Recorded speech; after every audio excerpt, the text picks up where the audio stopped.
Baghdad pada masa Khalifah Harun al-Rashid bukan sekadar kota dagang. Ia adalah panggung akal dan kelicikan, tempat di mana kecerdasan seringkali menjadi mata uang yang lebih berharga daripada emas. Di ganggang sempitnya, para penjual rempah berceloteh dengan harga yang berlipat, para penyair menjual kata-kata seperti menjual madu, dan para penipu menebar tipu daya dengan senyum selembut minyak zaitun. Di tengah hiruk-pikuk kota itu, hiduplah seorang lelaki dengan pakaian sederhana, wajah bersahaja, dan mata yang selalu bersinar penuh kelicikan suci. Dialah Abu Nawas, si penggoda logika, si penguji kesombongan, dan si penegur halus dengan tawa yang menggelegar. Abu Nawas bukan hanya lucu. Ia adalah penyair kebijaksanaan yang menyamar menjadi pengemis, filsuf yang menyaru sebagai penggila tidur di bawah pohon kurma. Dalam satu kalimatnya, bisa terkandung 1000 sindiran untuk raja, ulama, dan orang-orang sok suci. Suatu hari, kabar sampai ke telinga Abu Nawas tentang seorang pedagang minyak wangi di pasar Baghdad yang amat licik dan congkak. Ia menipu pembeli, membohongi pedagang lain, dan menyombongkan diri di depan halayak. Pedagang itu bernama Jalal bin Rakus. Namanya harum, tapi kelakuannya busuk melebihi minyak tengik. Jalal berkata lantang di tengah pasar, "Barang siapa bisa menipuku, akan kuberi 1000 keping emas. Tapi jika ia gagal, aku akan menuntutnya mencium kakiku." Orang-orang tertawa. Tak ada yang berani menantang Jalal, sebab ia terkenal licik dan kejam.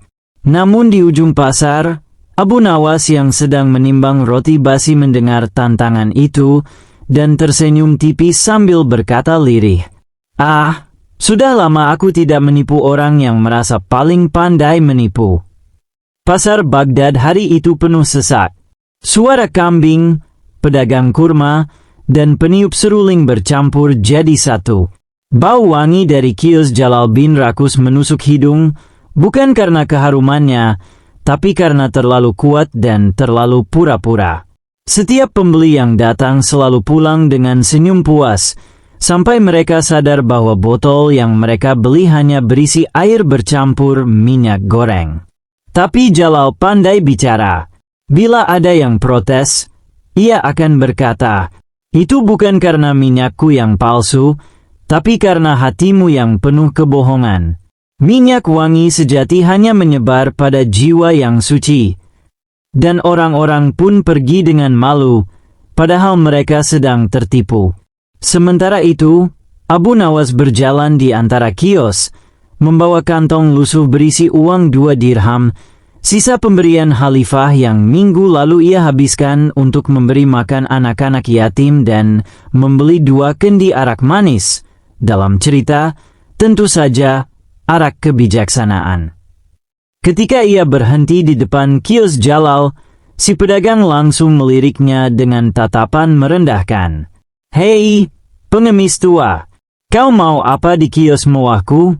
Udaramu saja bau bawang, jangan mengotori harumku." Abu Nawas tersenyum. "Aku ingin membeli sedikit minyak wangi untuk Khalifah Harun al-Rashid," katanya tenang. Jalal terkejut. "Untuk Khalifah? Dari uangmu yang compang-camping itu?" "Ah, siapa tahu Khalifah ingin mencium harumnya kesederhanaan," jawab Abu Nawas dengan nada tenang namun menusuk. Jalal tak mau kalah. Ia berpura-pura hormat, lalu menuangkan minyak dari botol indah ke dalam wadah kecil. Namun Abu Nawas tahu, botol itu tidak berisi minyak murni, melainkan campuran murahan. Abu Nawas menatap Jalal dalam-dalam, lalu berkata lembut, "Kau sungguh ahli dalam berdagang. Tapi aku dengar, kau juga menantang siapapun yang bisa menipumu." "Betul," sahut Jalal bangga. "Kalau ada yang bisa menipuku, aku beri 1000 keping emas." Abu Nawas menatap ke langit sebentar, lalu tersenyum lebar. "Aku terima tantangan itu." Dan kisah pun dimulai. Orang-orang segera berkumpul. Mereka berbisik, Abu Nawas melawan Jalal? Ini pasti seru. Namun sebagian menertawakan, sebab mereka tahu kelicikan Jalal. Abu Nawas itu cerdik, kata seorang ibu penjual kurma, tapi Jalal itu ular berbaju manusia. Abu Nawas hanya tersenyum dan berkata, ular pun bisa tertawa, tapi kalau ia tergelincir di atas minyaknya sendiri, ia tetap jatuh. Malam itu, di rumah sederhananya, Abu Nawas merenung di bawah cahaya lentera redup. Ia tahu Jalal bukan hanya licik, tapi juga kejam. Banyak pedagang kecil jatuh miskin karena tipuannya. Maka ia berkata dalam hati, bukan untuk emas aku menipumu, wahai Jalal, tapi untuk membuatmu mencium cermin dirimu sendiri.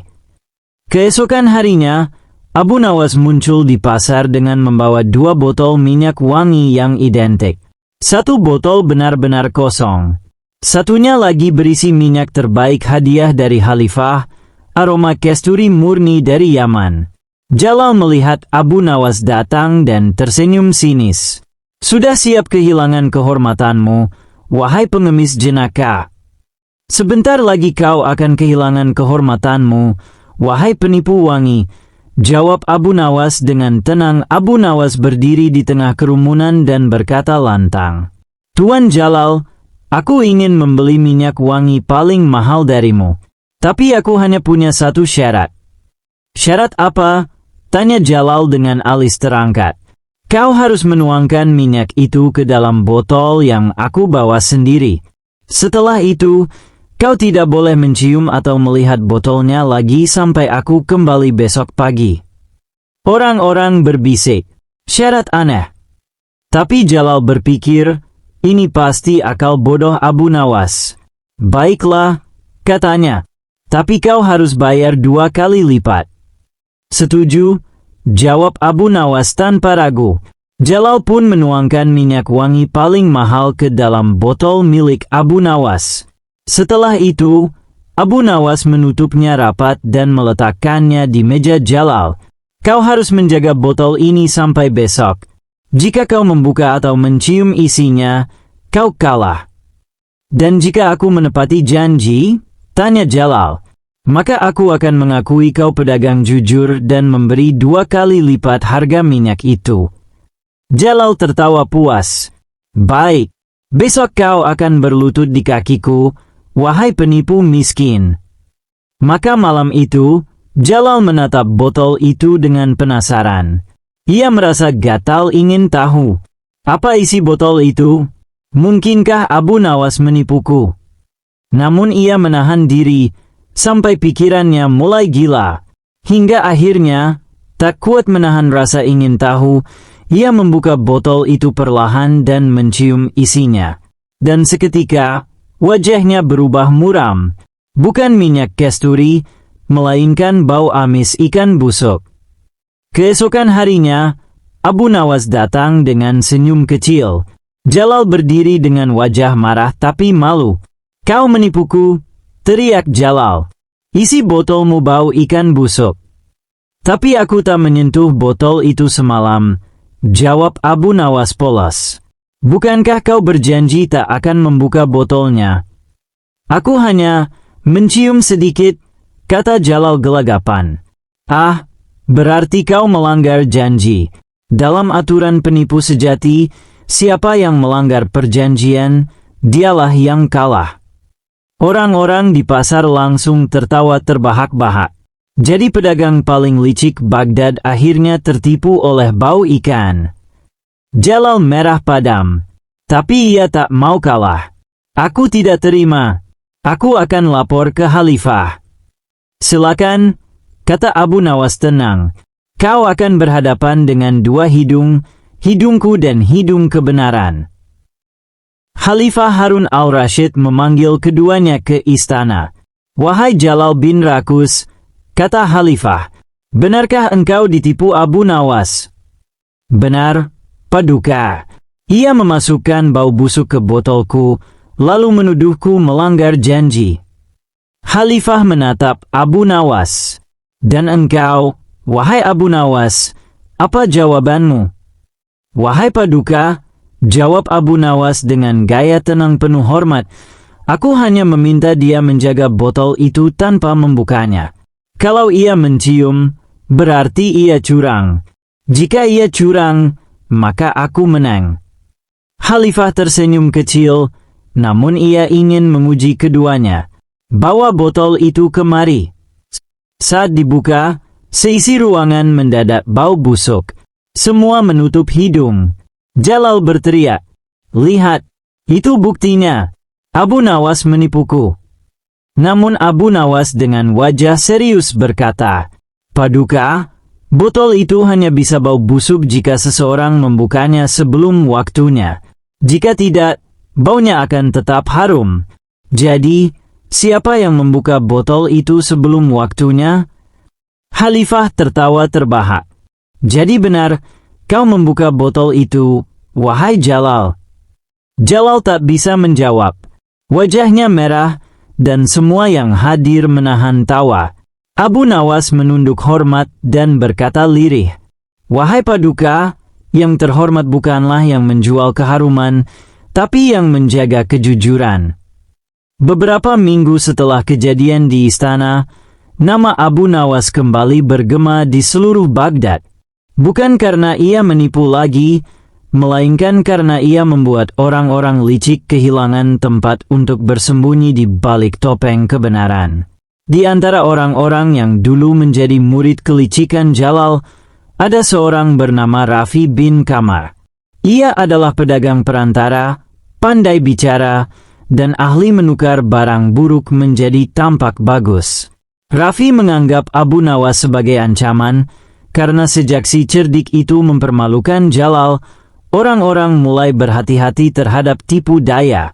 Suatu pagi, Rafi berkata di pasar dengan suara lantang, "Abu Nawas bukanlah orang jujur. Ia hanya penipu yang lebih pandai dari penipu lainnya." Orang-orang yang mendengar bergumam. Beberapa percaya, beberapa hanya tertawa. Namun ucapan itu sampai ke telinga Abu Nawas. Ia hanya tersenyum dan berkata kepada seorang sahabatnya, Hasan si pembuat periuk, "Lucu sekali. Bila orang licik tak bisa menipumu, mereka akan menuduhmu menipu mereka." Hasan bertanya, "Apakah kau akan membalas, Abu?" Abu Nawas menatap ke arah pasar yang ramai, matanya bersinar nakal. Tidak membalas, "Hasan, aku hanya akan mengajari dia perbedaan antara kejujuran yang cerdas dan kebohongan yang berpura-pura suci." Malamnya, Abu Nawas pergi ke rumah Rafi. Ia membawa sebotol minyak wangi yang sangat harum, sisa hadiah Khalifah tempo hari.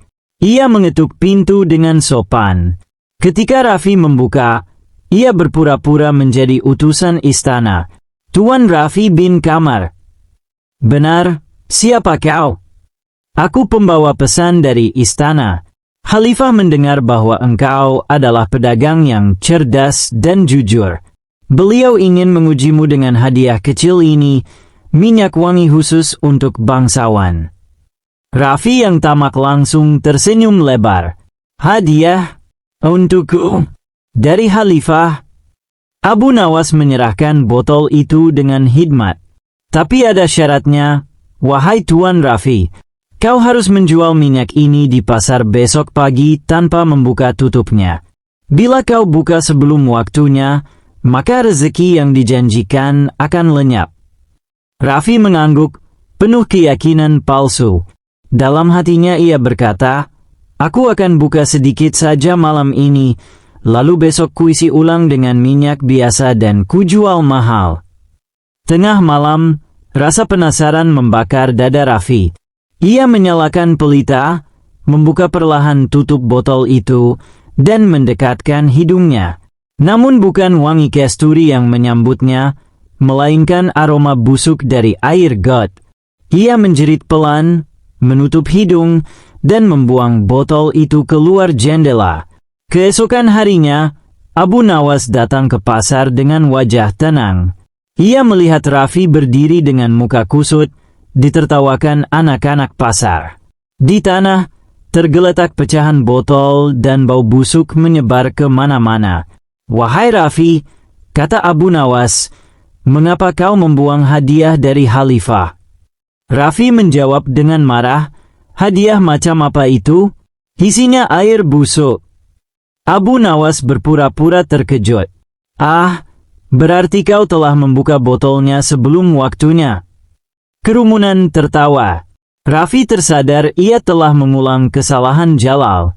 Abu Nawas lalu berkata dengan nada lembut tapi menusuk, "Kau lihat, Raffi, bohong itu seperti minyak busuk. Bila ditutup rapat, orang mengira harum. Tapi begitu dibuka, dunia tahu baunya." Kabar itu kembali sampai ke istana. Khalifah Harun al-Rashid memanggil Abu Nawas. "Abu Nawas, apakah ini permainan barumu?" Abu Nawas menjawab dengan rendah hati, "Bukan permainan, Paduka. Ini pendidikan. Di Baghdad, penipu tak akan berhenti kalau tidak diajari malu. Kadang mereka perlu mencium bau perbuatannya sendiri sebelum mereka berhenti membusuk." Khalifah tersenyum puas. "Engkau memang guru yang aneh, Abu Nawas. Tapi entah bagaimana, semua muridmu belajar lewat tawa dan malu." Khalifah kemudian memerintahkan agar Raffi dan Jalal bekerja sama membersihkan selokan kota selama seminggu. "Biar mereka tahu bedanya aroma kebenaran dan aroma kebohongan," kata Khalifah sambil tertawa. Sore itu, Abu Nawas duduk di tepi sungai Tigris. Angin lembut membawa aroma air dan pasar. Ia menatap langit yang mulai jingga, lalu berkata pelan pada dirinya sendiri, "Dunia ini memang aneh. Orang yang menipu mengira dirinya pandai, orang yang jujur dianggap bodoh. Tapi biarlah, selama kebohongan masih bau busuk, aku akan terus menjual kebenaran dengan harga tawa." Dan di kejauhan, suara anak-anak Baghdad memanggilnya, "Abu Nawas, ceritakan lagi kisahmu." Ia berdiri, tertawa lepas, dan berkata, "Baiklah, tapi kali ini jangan percaya semua ceritaku, karena mungkin aku juga sedang menipumu agar kau belajar berpikir." Kerumunan tertawa, dan matahari tenggelam di balik menara kota. Bau busuk telah sirna, digantikan oleh keharuman akal dan tawa.